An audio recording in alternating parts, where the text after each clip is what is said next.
Hi, welcome back to Graphics Mirror with a new graphics video. Today, we are going to create a BMW poster. So let's start. Create a page of this size.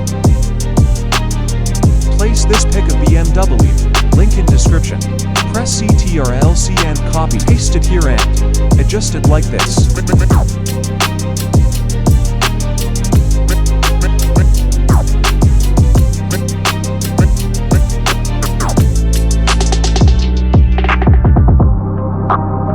Create a rectangle with brown color.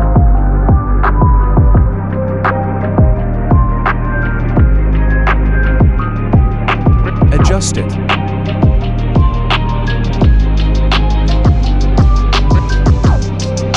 Add this pic link is in description. Adjust it and place it in the mid.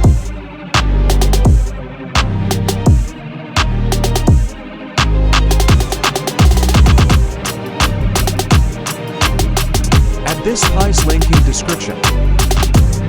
Adjust it and create dot clipping mask of it.